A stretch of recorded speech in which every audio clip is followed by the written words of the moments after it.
আমার মাথার চুলগুলার দিকে তাকাইলে হয়তো আপনারা বুঝতেছেন আমার মাথার লম্বা চুলগুলা বড় বাপরি চুল ঘাড় পর্যন্ত পড়তো, কিন্তু মানুষ আমার বন্ড বইলা গালি দিত মাথার মধ্যে বাপরি চুল থাকার কারণে। মানুষ আমার ভান্ডারি কইয়া গালি দিত। আমি জানি গো এটা আমার গালি না, আল্লাহ রাসূলের হাদিস পড়া দেখলাম আমার নবী কয় লাহু শারুন ইয়াদ্রিবু মান গাওয়াইহি। আমি নবীর চুল মুবারক আমার কাঁধ মুবারক পর্যন্ত চলতো। আমার চুলগুলা যখন লম্বা ছিল আমি চিন্তা করছি মানুষ আমারে বন্ধ বলে, মানুষ আমারে পাগল বলে, মানুষ আমারে ভণ্ড বলে, কিন্তু আমি তো নবীর সুন্নাত চিন্তা করার লক্ষ্যে আমার মাথার চুলগুলা আমি লম্বা রাখছি। মানুষ আমারে যা বলুক না কেন আমি নবীর সুন্নাত চিন্তা করব, কারণ আমি নবীর একটা হাদিস পড়ছি। আমার নবী কয় মান তামাসসাকা বিসুন্নতি ইনদা ফাসাদি উম্মতি ফালাহু আজরুন মিয়াতা শাহিদা। নবী আমার কয় উম্মত যেই ব্যক্তি আমি নবীর একটা সুন্নতকে জিন্দা করবে আমার আল্লাহ তাকে 100 শহীদের সওয়াব দান করবে। এই লম্বা চুল আপনি রাখেন না, আপনার সাধারণ কোনো মানুষ রাখে না, কিন্তু আমি রাখার কারণে মানুষ আমারে বাদে বলতো। এবার আমি নিয়ত করলাম এই চুল যদি কাটতে হয় আমার মদিনা শরীফ যাওয়া লাগবে, আমার মক্কা শরীফ যাওয়া লাগবে। একমাত্র মক্কায় যে হজ করলে মাথা মুন্ডানোটা হজের একটা অংশ হয়ে যাবে, তখন কাটলে কেউ যদি প্রশ্ন করে বলতে পারবো হজে দেয়া কাটছি। এবার আমি আগে মক্কায় যাই নাই, আমি যেহেতু নবীর সুন্নত চুল রাখছি নবীর দরবারে আগে গেছি। আমি বলছি ও আমার মুআল্লিম সাহেব আপনি আমার ভিসাটা করার পরে আমার বিমানের টিকিটটা মদিনার টিকিট আগে করবেন। কারণটা কি? বলে আমি তো নবীর গোলাম, নবীর কাছে হাজিরা না দিয়ে আমি মক্কায় যাব না, আমার আগে একবার মদিনার নবীর কাছে নিয়ে যাইবেন। আমি ওনার সঙ্গে কথা বইলা আমার টিকিটটা আমি মদিনার লাগাইছি। আমি মদিনাতে যাইয়া প্রথম দিন ফজরের নামাজ আদায় কইরা মদিনা শরীফের সামনে দাঁড়ায়া আমি আমার এই চুলগুলার মধ্যে দুইটা মুঠ করে ধরছি আর ডাক দিয়া বলছি ইয়া রাসূলুল্লাহ নবী এই বাবরি চুল লম্বা চুলের কারণে মানুষ আমারে বন্ড বলে, মানুষ আমারে বাদে বলে, কিন্তু আপনি নবী সুন্নত রাখছি গো নবী দুনিয়ার মানুষ আমারে খারাপ বললে আপনি আমারে ভালো বলবেন। আপনি আপনার উম্মত দাবি কইরা আপনি আপনার রওজার কাছে আমারে নিয়ে আসছেন। ও নবী গো মক্কায় যাওয়ার পরে হজ কইরা চুলগুলা কাটা লাগবে, আপনি নবী আমি উম্মতের বদদুয়া দিয়েন না, আপনি নবী আমি উম্মতের প্রতি নারাজ হইয়েন না। ও বন্ধুরে ওই মদিনা যাইতে পারলে কত মজা কত আরাম জানুনি। এই খাট্টা এলাকার মধ্যে টাকাওয়ালার অভাব নাই, খাট্টা এলাকার মধ্যে পয়সাওয়ালার অভাব নাই, দামি বিল্ডিং বানায় ঘুমাই, দামি বাড়ি বানায় ঘুমাই। ও খাট্টার বাবা তোমার খাট্টার মসজিদের ভিতরে এক ওয়াক্ত নামাজ পড়লে এক ওয়াক্তে সওয়াব পাইবা। আল্লাহর কসম কইরা বলি রে বাবা আমার নবীর মদিনা শরীফের ভিতরে এক ওয়াক্ত নামাজ পড়লে 50,000 ওয়াক্তে সওয়াব পাইবা। মাওলায়া সাল্লি ওয়া সাল্লিম দাইমান আবাদান আলা হাবিবিকা। তুমি রহমান তুমি মেহেরবান, অন্ধ গাহে না শুধু তোমারি গুণগান, বলেও বলে না অবসান। তুমি রহমান তুমি মেহেরবান, কখনো তোমাকে যদি ভুলি হেদায়াতের আলো দিয়ে নিও কাছে তুলি, কখনো তোমাকে যদি ভুলি হেদায়াতের আলো দিয়ে নিও কাছে তুলি। দয়া করে ঠাই দিও, দয়া করে ঠাই দিও ওগো দয়াময়। তুমি রহমান তুমি মেহেরবান। কাট্টার বাবারা সবাই মদিনা যাইতে চাই কি চাই না? যারা যারা যাইতে চাই জবান খুলে একটা তাকবীর হবে না? তাকবীর। আওয়াজ দিয়া মদিনা যাবেন বাবা, আমার মনে হয় বিশ্ব রোডটা পার হওয়া যাবে না। মদিনা যাইতে হইলে ইমানের আওয়াজ দিয়া মদিনা যাওয়ার আওয়াজ দিবেন, তাকবীরটা দিবেন। কারণ আমিও বেশি দিন হয় না মদিনা শরীফ জিয়ারত করে আসছি। আমার মাথার চুলগুলার দিকে তাকাইলে হয়তো আপনারা বুঝতেছেন আমার মাথার লম্বা চুলগুলা বড় বাপরি চুল ঘাড় পর্যন্ত পড়তো, কিন্তু মানুষ আমার বন্ড বইলা গালি দিত মাথার মধ্যে বাপরি চুল থাকার কারণে। মানুষ আমার ভান্ডারি কইয়া গালি দিত। আমি জানি গো এটা আমার গালি না, আল্লাহ রাসূলের হাদিস পড়া দেখলাম। আমার নবী কয় লাহু শারুন ইয়াদরিবু মান গাবাইহি, আমি নবীর চুল মুবারক আমার কাঁধ মুবারক পর্যন্ত চলতো। আমার চুলগুলা যখন লম্বা ছিল আমি চিন্তা করছি মানুষ আমারে মন্দ বলে, মানুষ আমারে পাগল বলে, মানুষ আমারে ভণ্ড বলে, কিন্তু আমি তো নবীর সুন্নাত জিন্দা করার লক্ষ্যে আমার মাথার চুলগুলা আমি লম্বা রাখছি। মানুষ আমারে যা বলুক না কেন আমি নবীর সুন্নাত জিন্দা করব, কারণ আমি নবীর একটা হাদিস পড়ছি। আমার নবী কয় মান তামাসসাকা বিসুন্নতি ইনদা ফাসাদি উম্মতি ফালাহু আজরুন মিয়াতা শাহিদা। নবী আমার কয় উম্মত, যেই ব্যক্তি আমি নবীর একটা সুন্নতকে জিন্দা করবে আমার আল্লাহ তাকে 100 শহীদের সওয়াব দান করবে। এই লম্বা চুল আপনি রাখেন না, আপনার সাধারণ কোনো মানুষ রাখে না, কিন্তু আমি রাখার কারণে মানুষ আমারে বাদে বলতো। এবার আমি নিয়ত করলাম এই চুল যদি কাটতে হয় আমারে মদিনা শরীফ যাওয়া লাগবে, আমারে মক্কা শরীফ যাওয়া লাগবে। একমাত্র মক্কায় যে হজ করলে মাথা মুন্ডানোটা হজের একটা অংশ হয়ে যাবে, তখন কাটলে কেউ যদি প্রশ্ন করে বলতে পারবো হজে দেয়া কাটছি। এবার আমি আগে মক্কায় যাই নাই, আমি যেহেতু নবীর সুন্নত শুরু রাখছি, নবীর দরবারে আগে গেছি। আমি বলছি ও আমার মুআল্লিম সাহেব, আপনি আমার ভিসাটা করার পরে আমার বিমানের টিকিটটা মদিনার টিকিট আগে করবেন। কারণটা কি? বলে আমি তো নবীর গোলাম, নবীর কাছে হাজিরা না দিয়ে আমি মক্কায় যাব না, আমার আগে একবার মদিনার নবীর কাছে নিয়ে যাইবেন। আমি ওনার সঙ্গে কথা বইলা আমার টিকিটটা আমি মদিনার লাগাইছি। আমি মদিনাতে যাইয়া প্রথম দিন ফজরের নামাজ আদায় কইরা মদিনা শরীফের সামনে দাঁড়ায়া আমি আমার এই চুলগুলার মধ্যে দুইটা মুঠ করে ধরছি আর ডাক দিয়া বলছি ইয়া রাসূলুল্লাহ, নবী এই বাবরি চুল লম্বা চুলের কারণে মানুষ আমারে বন্ড বলে, মানুষ আমারে বাদে বলে, কিন্তু আপনি নবী সুন্নত রাখছি গো নবী, দুনিয়ার মানুষ আমারে খারাপ বললে আপনি আমারে ভালো বলবেন। আপনি আপনার উম্মত দাবি কইরা আপনি আপনার রওজার কাছে আমারে নিয়ে আসছেন। ও নবী গো, মক্কায় যাওয়ার পরে হজ করে চুলগুলা কাটা লাগবে। আপনি নবী আমি উম্মতের বদদুয়া দিয়েন না, আপনি নবী আমি উম্মতের প্রতি নারাজ হইয়েন না। ও বন্ধুরে, ওই মদিনা যাইতে পারলে কত মজা কত আরাম জানুনি। এই খাট্টা এলাকার মধ্যে টাকাওয়ালার অভাব নাই, খাট্টা এলাকার মধ্যে পয়সাওয়ালার অভাব নাই। দামি বিল্ডিং বানায় ঘুমায়, দামি বাড়ি বানায় ঘুমায়। ও খাট্টার বাবা, তোমার খাট্টার মসজিদের ভিতরে এক ওয়াক্ত নামাজ পড়লে এক ওয়াক্তের সওয়াব পাইবা।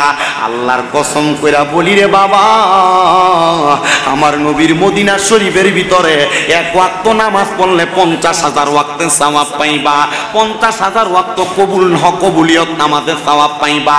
তুমি যে খাট্টার মসজিদের মধ্যে নামাজ পড়ো কবুল হয় কিনা এটার কোনো গ্যারান্টি নাই, কিন্তু আমার নবীর মদিনা শরীফের ভিতরে যাইয়া এক ওয়াক্ত নামাজ পড়লে এক ওয়াক্তের সওয়াব 50,000 ওয়াক্তের সওয়াব পাইয়া যাইবা। শুধু তাই নয় রে বাবা, আল্লাহর কাবা ঘরের মধ্যে যাইয়া একবার যদি তুমি এক ওয়াক্ত নামাজ পড়ো 1 লক্ষ ওয়াক্তের সওয়াব তোমার আমল নামায় দিয়া দিবে। ও আপুজিরা, আমি তোমাদের কাছে করজোরে আবদার করি রে বাবা, যদি তোমার টাকা থাকে, যদি তোমার পয়সা থাকে, একবার তুমি মক্কা মদিনা যাইবা। জানো নি ওই মক্কা মদিনা দেখতে কত মজারে মুরব্বি বাবা। তোমার ব্যাংকের টাকার অভাব নাই, তোমার ঘরে আলমারিতে টাকার অভাব নাই। এ পর্দার অন্তরালের আমার খাট্টার মা এক ভরি স্বর্ণের দাম 1,85,000 টাকা। বর্তমান বাজারে মক্কা মদিনা যাইলে যদি ওমরা হতে যায় মাত্র 1,40,50,000 টাকা হইলে মক্কা মদিনা যাওয়া যায়।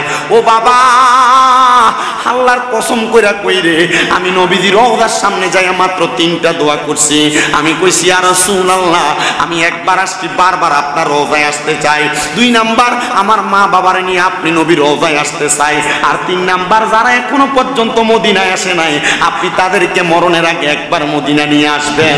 ও বাবারে, আপনার টাকা পয়সা ধন দৌলত পরে থাকবে, আপনি কবরে চলে যাবেন।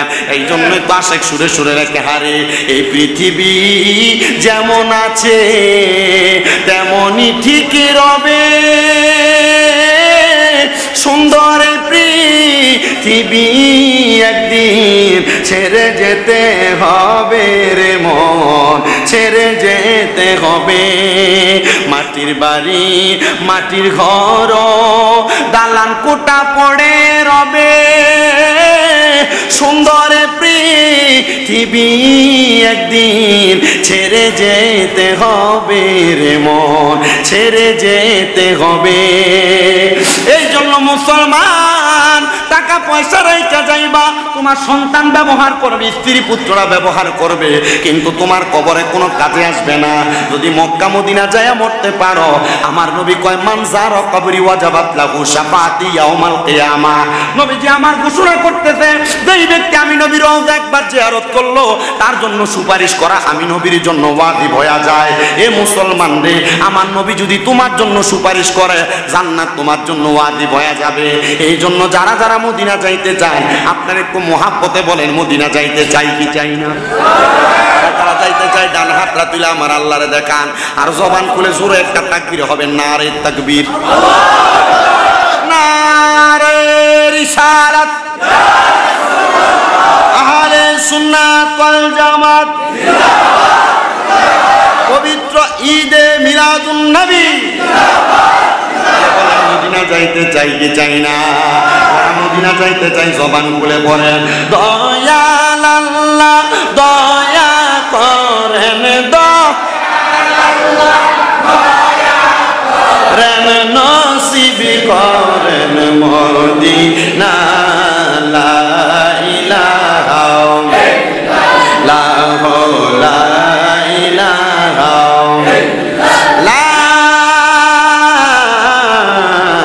ইলাহা ইল্লাল্লাহ মুহাম্মাদুর রাসূলুল্লাহ সাল্লাল্লাহু আলাইহি ওয়াসাল্লাম। ও বাবারা, আপনারা বলেন আমাদের সবার জীবনে গুনাহ আছে না নাই?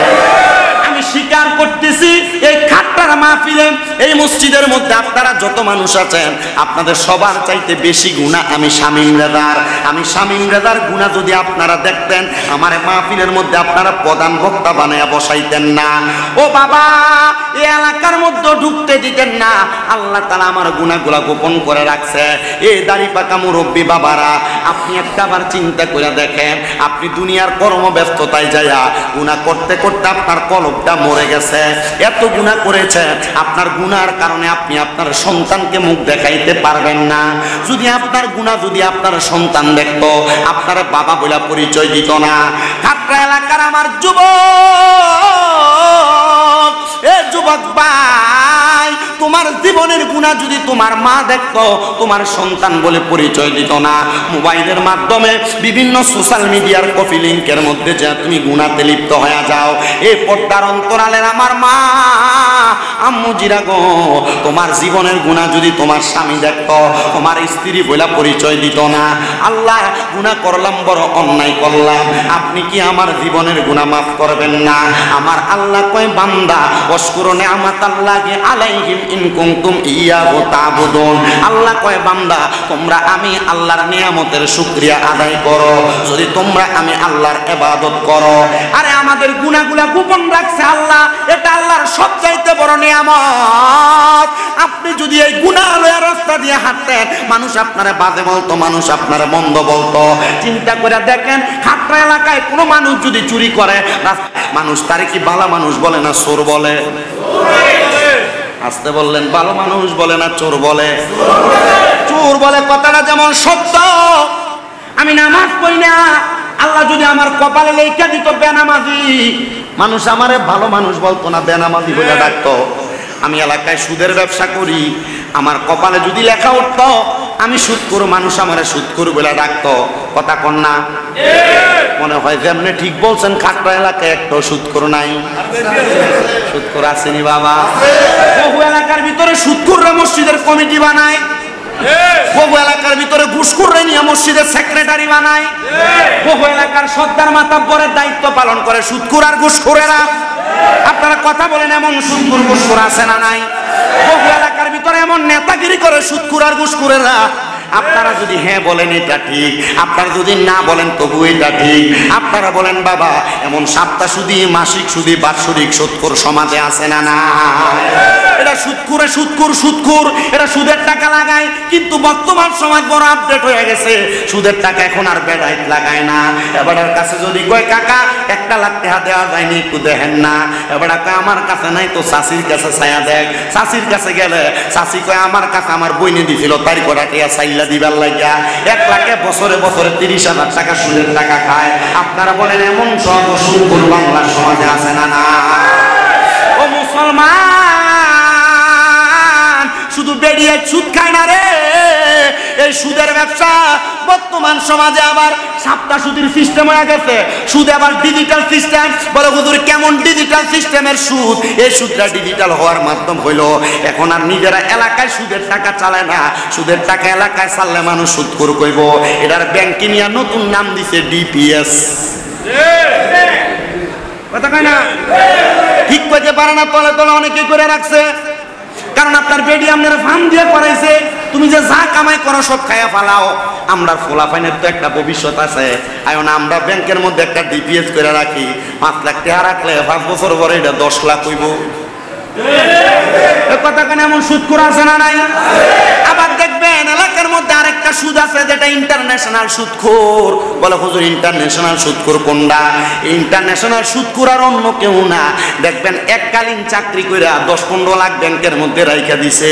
এবারে কাম কাজ কোনো কিছু করে না, চা দোকানে বইয়া চা খায় আর মানুষের বদনাম করে।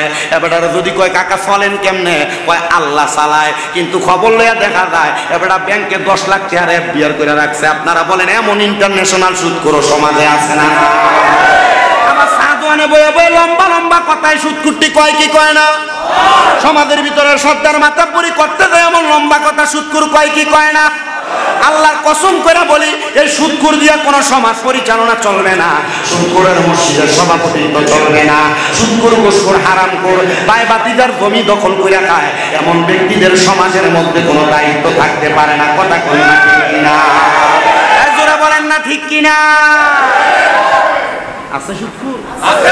কম না বেশি? বেশি। আমার সাবজেক্ট দিবেন মা বাবার খেদমত। আল্লাহর কসম গত বছর আমার মাহফিল হয়েছে 315টা। 315 ভিতরে 278টা মাহফিল হয়েছিল সাবজেক্ট মা বাবার খেদমত। ওই দেখছে মা বাবার ওয়াজ করিয়ার কান্দি যায় না যায় খেদমত। এটা ওয়াজ, এটা ওয়াজ। এটা আমি আপনাদের কাছে ফরিয়াদ জানাই, এই সুদ নামক হারাম ব্যবসা থেকে আপনারা দূরে থাকবেন। দেখবেন আপনার উন্নতির কোনো অভাব নাই। আল্লাহ তাআলা আমাদের কেমন হারাম থেকে বেঁচে থাকার তৌফিক দান করুন। আমিন। মুহাব্বতের আওয়াজে বলেন না আল্লাহুম্মা আমিন। দুনিয়ার মুসলমান, যদি আল্লাহ তোমার কপালে লেখা দিত তুমি সুদখোর, মানুষ তোমার সুদখোর বলে ডাকতো, গুনাহগার বলে ডাকতো, আল্লাহর দরবারে লাখ লাখ শুকরিয়া। আল্লাহ তাআলা আমাদেরকে এটা করেন নাই। আল্লাহ আপনি আমার গুনাহগুলা গোপন রাখছেন। ও বাবা রে, আমার গোপনের গুনাহগুলা কেমনে মাফ হইব? আল্লাহর নবী কয় লিকুল্লি শাইইন সাকালা, প্রত্যেকটা বস্তুকে পরিষ্কার করার একটা যন্ত্র আছে। সাহাবায়ে কেরাম একটা ডাক দিয়া বলি ইয়া রাসূলুল্লাহ, নবী গো, ও দয়াল নবীজি, আপনার উম্মত যে এত গুনাহ করবে, আপনার উম্মতের কলবের মধ্যে গুনার দাগ পড়ে যাবে, এই গুনাহগুলা কেমনে পরিষ্কার করব? আমার নবী কয় ওয়াসে কলাতিল কুলুবি যিকরিল্লাহ, উম্মতের কলবের ময়লা পরিষ্কার করার যন্ত্রের নাম হলো আল্লাহ তাআলার জিকির। আপনি যখন আল্লাহর জিকির করে আপনার কলবের মধ্যে ধাক্কা দিবেন, আপনার কলবের ময়লাগুলা জোরে জোরে পড়ে যাবে। শুধু তাই নয় রে বাবা, আমরা যারা সুন্নি আছি আমরা জিকিরের মধ্যে আল্লাহর ওলিদের সম্মান আজমতের কথা বলি। আমরা মাঝে মাঝে আল্লাহর ওলিদের শান গাই।